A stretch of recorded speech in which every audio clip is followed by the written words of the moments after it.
آپ نے عبدالستار عیدی صاحب کے دفاع میں تمام ہی مدارس کو رگڑا لگا دیا. Good word.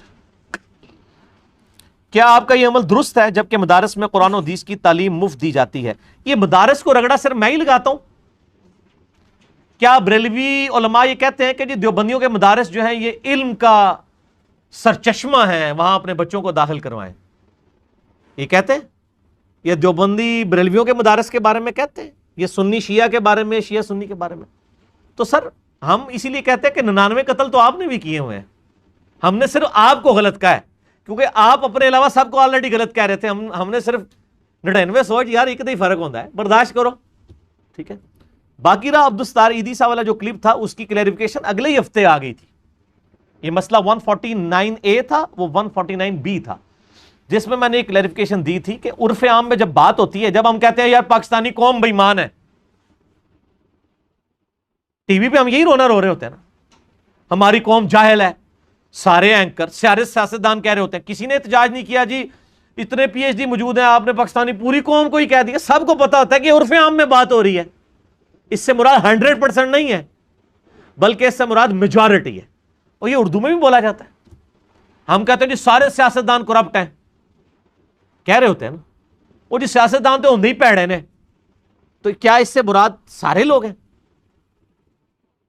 شاہ احمد نورانی صاحب جیسے لوگ بھی موجود تھے، سراج الحق صاحب جیسے لوگ بھی موجود ہیں، جن کو سپریم کورٹ کے جج صاحب بھی کہہ رہے ہیں کہ 62-63 سے اگر کوئی بچا تو ایک بندہ ہی ہوگا. آج اثاثے ان کے آئے ہیں تو 4.5 تولے سونا صرف، اور ایک 27 لاکھ کا مکان. ٹھیک ہے نا. تو جو سچ ہے وہ مطلب موجود ہے، یہ تو نہیں کہ ساری کرپٹ ہیں. چونکہ میجورٹی ہوتی ہے اس لیے ہم عرف میں بول رہے ہوتے ہیں یار یہ ہوتے ہی سے. اسی طریقے سے فوجی جرنیلوں کے بارے میں بات ہو رہی ہوتی ہے، سارے تو نہیں ہیں، اچھے لوگ بھی موجود ہیں. ٹھیک ہے. ملک کو نقصان پہنچانے والے لوگ بھی ہیں. تو یہ کیٹیگوریکلی جب بات ہو رہی ہوتی ہے اس کا مطلب یہ ہوتا ہے کہ میجورٹی کی بات ہو رہی ہے، نہ کہ اقلیت کی. اور قرآن نے بھی کہا کہ اکثریت تو ہمیشہ گمراہی رہے گی. آج بھی دنیا میں 1.5 ارب مسلمان ہیں اور 4.5-5 ارب کافر ہیں.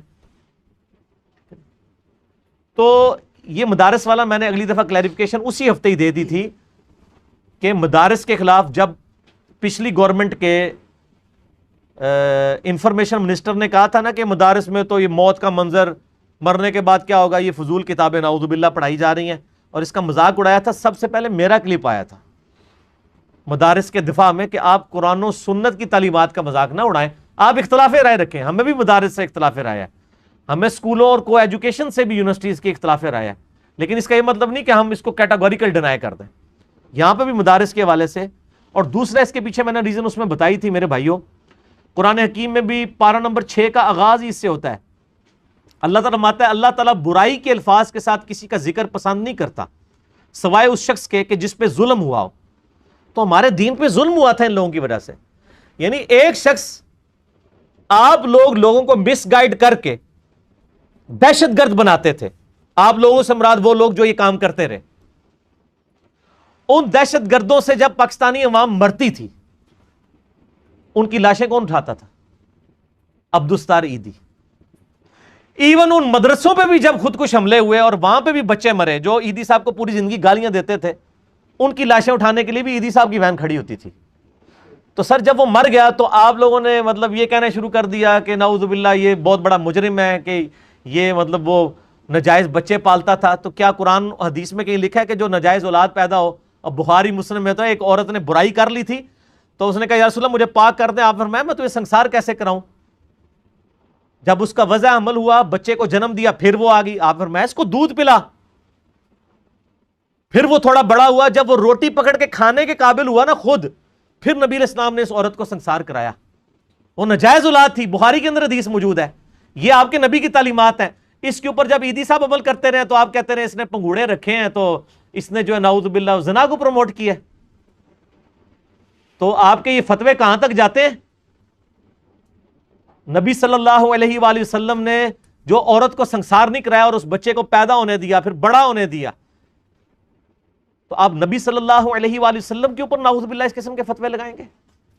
تو یہ جب بات ہوئی، کوئی ایک مولوی مجھے بتائیں میدان عمل میں اترا اور اس نے کہا کہ جی عیدی صاحب سے ہمارے اختلافات ہیں، لیکن یہ انہوں نے کام بہت اچھا کیا، اور یہ جو لوگ عیدی صاحب کے خلاف بول رہے ہیں وہ غلط کر رہے ہیں۔ تو سر پھر انجینئر صاحب جب سامنے آئے تو پھر نیریٹو کے اوپر کاؤنٹر نیریٹو اسی طریقے سے شد و مت سے آتا ہے۔ جب آپ اس لیول کے اوپر بات کھڑی کریں گے تو قرآن بھی کہہ رہا ہے کہ جس پہ ظلم ہوا ہے نا، اگر وہ بری بات سے بھی آواز بلند کرے اللہ بھی نہیں اس کی بری مانتا، کیونکہ اس پہ ظلم ہوا ہے۔ آپ نے پاکستانی قوم کے اوپر ظلم کیا ہے، اور علماء میں سے کسی نے عیدی صاحب کا ساتھ نہیں دیا ان کے اچھے کام کے اوپر، الٹا آپ نے ان کو بدنام کیا۔